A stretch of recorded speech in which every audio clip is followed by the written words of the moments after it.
تم جہاد کرو اس قرآن کے ذریعے. یا تو میرے رب کا قرآن جھوٹا ہے. وہ کون سا کسائی ہے جو فلسطین کے بچوں کو، فلسطین کی عورتوں کو، بوڑھوں کو، جوانوں کو ذبح کر رہا ہے؟ اللہ کے راستے میں جہاد کرو جیسے جہاد کرنے کا حق ہے. بسم اللہ الرحمن الرحیم. الحمد للہ رب العالمین، الصلاة والسلام علی رسول الامین والعاقبۃ للمتقین، اما بعد. فاعوذ باللہ السمیع العلیم من الشیطان الرجیم من ہمزہ ونفخہ ونفثہ. فلا تطع الکافرین وجاہدہم بہ جہادا کبیرا. رب اشرح لی صدری ویسر لی امری واحلل عقدۃ من لسانی یفقہوا قولی. پیارے دوستو، بھائیوں، بہنوں، سب کو اسلامی طریقے سے خوش آمدید کہتا ہوں. السلام علیکم ورحمۃ اللہ وبرکاتہ. جو آیت آپ نے سنی ہے یہ سورہ فرقان، سورت نمبر 25، آیت نمبر 52، جس میں اللہ سبحانہ وتعالیٰ کہہ رہے ہیں فَلَا تُطِعِ الْكَافِرِينَ وَجَاهِدْهُمْ بِهِ جِهَادًا كَبِيرًا. کیا مطلب ہے؟ سب سے پہلے یہ جان لیں کہ کافر کہتے کس کو ہے. جب تک ہمارے کچھ کنسیپٹس کلیئر نہیں ہوں گے ہمیں قرآن کا جو پیغام ہے وہ سمجھنے میں دشواری ہوگی. جب کافر لفظ آتا ہے تو ہمیں فوری طور پر ایک امیج آتا ہے کہ یہ تو ہندو ہے، یا یہ یہودی ہوگا، عیسائی ہوگا، بت پرست ہوگا. کافر کا مطلب ہے کوئی بھی ایسا شخص جو حق کو جھٹلائے یا حق کو چھپائے یا حق کا انکار کرے، یہ ہے کافر. اب اللہ سبحانہ وتعالیٰ کہہ رہے ہیں فَلَا تُطِعِ الْكَافِرِينَ وَجَاهِدْهُمْ بِهِ جِهَادًا كَبِيرًا. تم لوگ ان کی اتباع مت کرو، ان کے پیچھے مت چلو جو حق بات کو چھپاتے ہیں، حق بات کو جھٹلاتے ہیں یا حق بات کا انکار کرتے ہیں.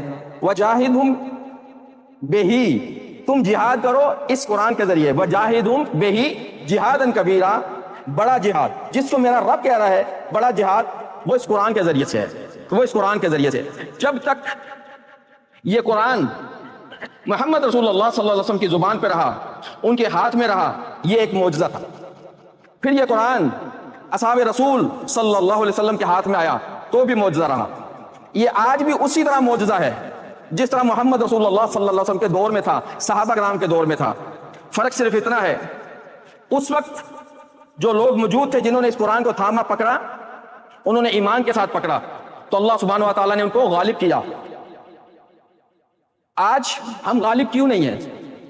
جبکہ میرا رب قرآن میں کہتا ہے، سورہ آل عمران میں کہتا ہے، آیت نمبر 139 میں کہتا ہے وَأَنْتُمُ الْأَعْلَوْنَ إِن كُنتُم مُؤْمِنِينَ، اور تم ہی غالب ہوگے اگر تم مومن ہوگے. یا تو میرے رب کا قرآن جھوٹا ہے یا پھر واقعی ہم لوگ مومن نہیں ہیں. آج پوری دنیا میں مسلمانوں کی جو حالت ہے، کوئی بھی ان سے کوئی رائے لینا نہیں چاہتا. حال ہی میں ہم نے دیکھا جب ٹرمپ نے عرب ممالک کا دورہ کیا اور $4 ٹریلین وہ لے کر گیا اور صرف اتنا کہا کہ فلسطین میں ظلم ہو رہا ہے.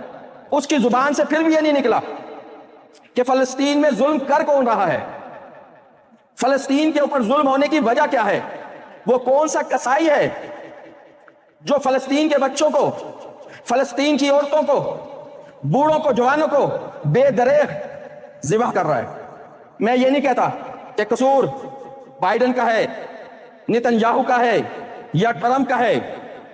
مجھے تو ایک بات سمجھ میں آئی ہے وَأَنْتُمُ الْأَعْلَوْنَ إِن كُنتُم مُؤْمِنِينَ، اور تم ہی غالب ہوگے اگر تم مومن ہو. اگر تو ہم مومن ہیں اور غالب نہیں آ رہے تو اس کا مطلب ہے کہ قرآن جھوٹا ہے، نعوذ باللہ من ذالک، میرے رب کا فرمان جھوٹا ہے، نعوذ باللہ من ذالک، یا پھر ہم مومن نہیں.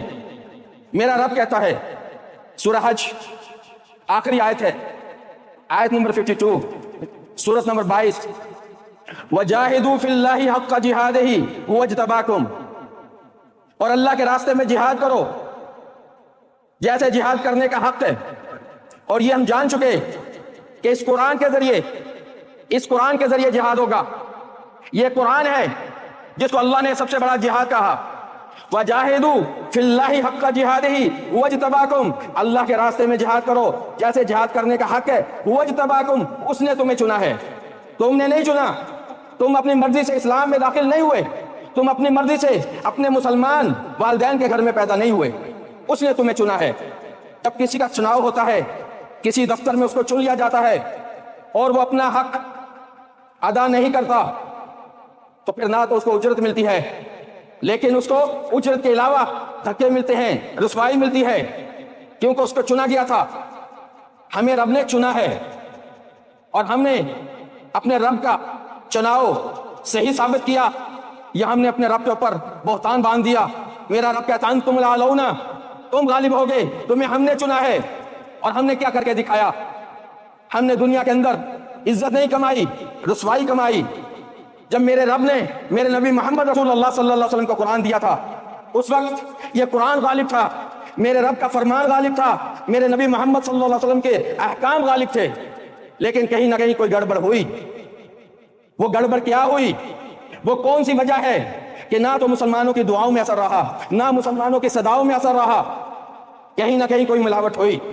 جب اللہ کو خالصتاً مان لیں گے کہ اس اللہ کے علاوہ کوئی بھی معبود نہیں اور اللہ ہی ہمارا رب ہے، ہماری حاجتیں پوری کرنے والا ہے، اللہ سبحانہ تعالیٰ سے اس دعا کے ساتھ جو میرے رب نے سکھائی، ربنا لا تزغ قلوبنا بعد اذ ہدیتنا، اے اللہ ہمارے دلوں کو ٹیڑھا مت کرنا اس کے بعد کہ تو نے ہمیں ہدایت دے دی، وہب لنا من لدنک رحمہ، اور تو ہمیں اپنی طرف سے اپنی رحمت دے، انک انت الوہاب، اور تو ہی صرف دینے والا ہے۔ اقول قولی ھذا واستغفر لی ولکم، جزاکم اللہ خیر۔